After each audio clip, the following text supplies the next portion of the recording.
100 માંથી 95% માવા ખાય 100 માંથી. તમારા ઘરમાં 5,000 કરોડનું કોમ્પ્યુટર આવી જાય તો તમારા ઘરમાં દૂધ દહીં છાશ ઘી કોમ્પ્યુટરમાં બની જાય? પોસિબલ જ તો નથી. તમારા મોઢેથી કયો કે આવડી પ્રોપર્ટી ને આવડા વ્યવસાય હોવા છતાંય તમે ગાય ગામડું ને ખેતીના શરણે થવા આવ્યા છો. ગાય સિવાય ક્યાંય તંદુરસ્તી છે જ નહીં. ગાય સિવાય યજ્ઞ અધૂરો, ગાય સિવાય આરોગ્ય અધૂરું, ગાય સિવાય આયુર્વેદ અધૂરું, ગાય સિવાય ખેતી અધૂરી અને ગાય સિવાય અધ્યાત્મ અધૂરું. એટલે ગાય સિવાય કોઈ દી કાંઈ થવાનું જ નથી. એટલે એનો મતલબ ગાય સિવાય જીવન જ અધૂરું થાય. હા બરાબર છે. ખાસ કરીને તમે પટેલ સમાજના અગ્રણી છો તો મને એમ થાય કે પટેલ સમાજમાં આપણે આપણા સમાજનું નમતું ને નીચું ન બોલાય, પણ જે અમુક વ્યવહારિકતામાં સમાજ સંસ્કારહીન થતું જાય છે. સમાજની અંદર બહેનોનું સ્થાન ખૂબ નીચું ઉતરતું જાય છે. સમાજની અંદર આવકારો, વ્યવહાર અને વ્યવહારિકતા ખૂબ નીચી જતી જાય છે. એના વિશે તમારું શું કહેવાનું છે? તમે એના વિશે સમાજને શું સંદેશ દેવા માંગો? હવે એના માટે ઘણા કાનજીભાઈ ભાલાળા છે, રમેશભાઈ વઘાસિયા છે, પછી મનીષભાઈ વઘાસિયા છે, એવા ઘણા આપણા મોટિવેશનના વ્યક્તિઓ બહુ મહેનત કરી રહ્યા છે.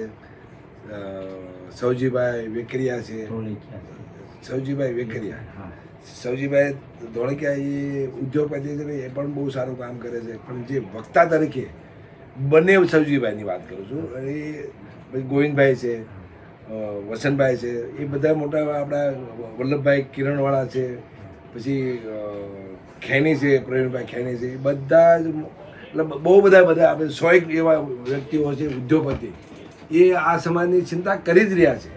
અને એની સાથે સાથે હું બી કરી રહ્યો છું.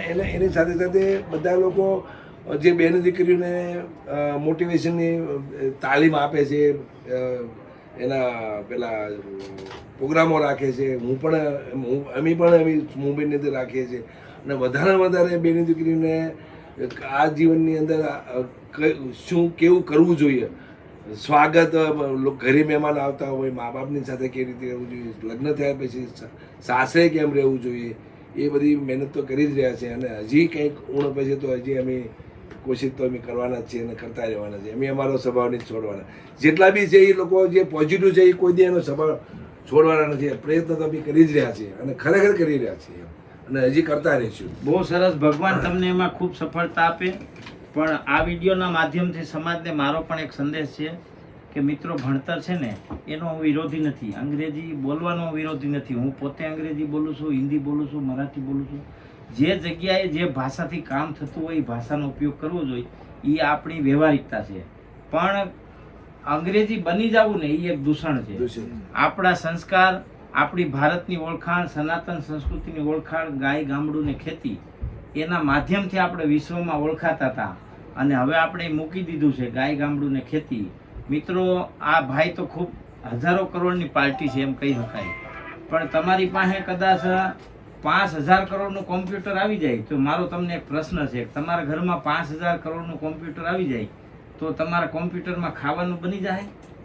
ક્યારે ના બની જાય. તમારા ઘરમાં 5,000 કરોડનું કોમ્પ્યુટર આવી જાય તો તમારા ઘરમાં દૂધ દહીં છાશ ઘી કોમ્પ્યુટરમાં બની જાય? પોસિબલ જ તો નથી. તમારા મોઢેથી કયો કે આવડી પ્રોપર્ટી ને આવડા વ્યવસાય હોવા છતાંય તમે ગાય ગામડું ને ખેતીના શરણે થવા આવ્યા છો.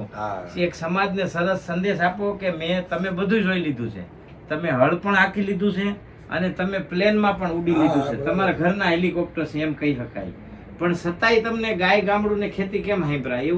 એવું શું છે કે જો માણસ આરોગ્ય ગાયથી મળે, શરીરની તંદુરસ્તી આહારથી મળે, તો જો આપણે આ પીઝો અને ઓલું શું કહેવાય ચાઇનીઝ નવીન જાતનું એવું ઓલો હાજીનો મોટો નાખેલું ખાઈ અને 1 કલાકમાં આપણા બ્રેનને એની અસર થાય, એક મોઢે અડાડી અને મગજને અસર થાય, આવા કેમિકલવાળા પદાર્થો ખાઈ અને આપણી શરીરની હીનતા, માનસિક હીનતા, સંસ્કૃતિની હીનતા અને સંસ્કારોની હીનતા સુધી પૂગી ગયા.